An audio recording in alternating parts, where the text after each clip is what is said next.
आंकड़े बताते हैं कि रक्षा बजट का एक बहुत बड़ा हिस्सा जवानों के वेतन और पेंशन पर खर्च होता है, लेकिन सेना में भर्ती का इरादा रखने वाले नौजवानों का कहना है कि 4 साल की नई भर्ती योजना से तो उनका भविष्य ही खतरे में पड़ जाएगा।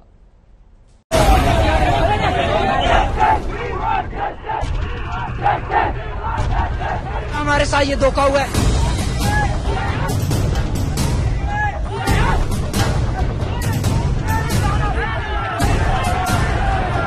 टीओडी लागू किया है सर, इसको निरस्त किया जाए।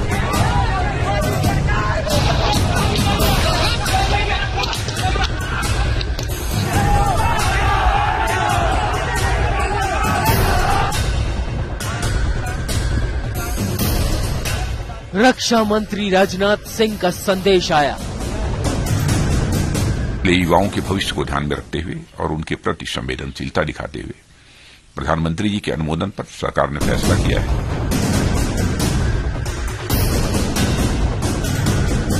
आर्मी चीफ का भरोसा भी आया।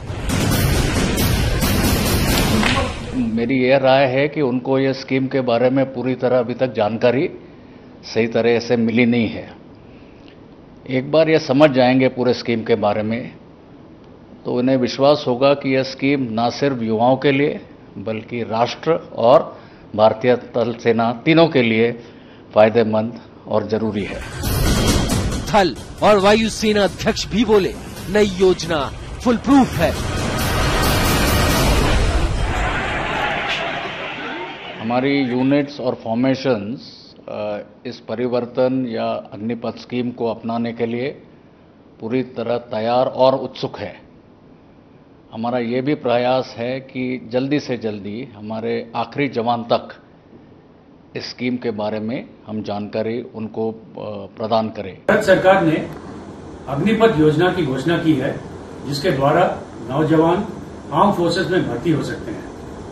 इस योजना में भर्ती की आयु 17.5 से 21 साल रखी गई है।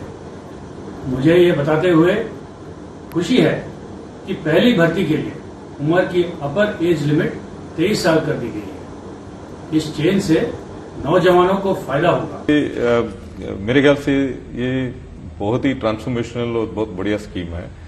इस स्कीम से क्या होगा, ये जितने लोग हम पहले ले रहे थे उसके करीब 3 गुना 4 गुना लोग और फौज में आ सकते हैं।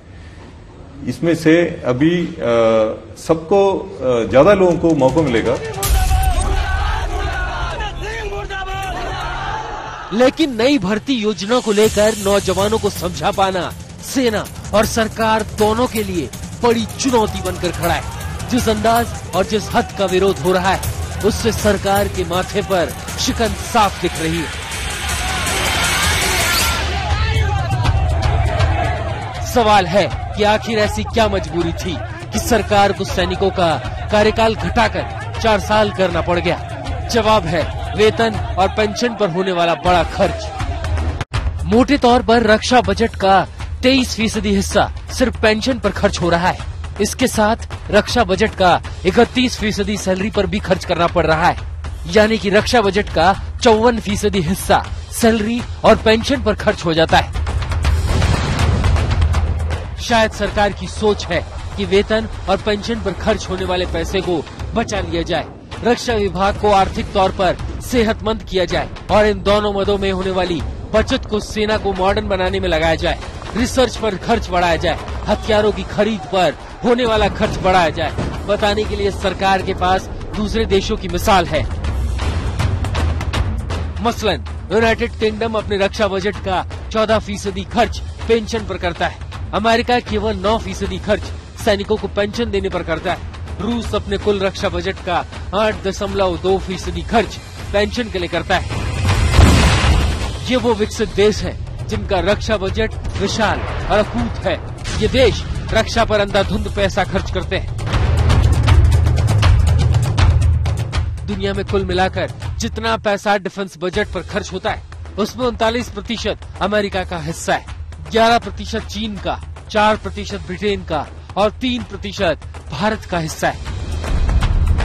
तो तर्क ये दिया जा रहा है कि रक्षा बजट पर पैसा बहाने वाले देश भी जवानों के पेंशन पर बजट खर्च करने की हिम्मत नहीं जुटा पाते, तो भारत जैसे देश को ऐसा क्यों करना चाहिए। लेकिन यहाँ ये भी ध्यान रखना होगा। सेना में सबसे ज्यादा 16.3% जवान यूपी से हैं। दूसरे नंबर पर 7.8% जवान बिहार से हैं। तीसरे नंबर पर 7.7% जवान राजस्थान से हैं। चौथे नंबर पर 7.01% जवान महाराष्ट्र से हैं और पांचवें नंबर पर 6.97% जवान पंजाब से हैं। और यही वो राज्य है जहां नई भर्ती योजना का सबसे ज्यादा विरोध हो रहा है। और बिहार, यूपी, राजस्थान में बेरोजगारी के बारे में शायद कुछ कहने की जरूरत नहीं है। इसीलिए ये मसला सीधे रोजी रोटी और रोजगार से जुड़ा है और इसीलिए नजरअंदाज करने का जोखिम नहीं मोल लिया जा सकता है। आज तक ब्यूरो।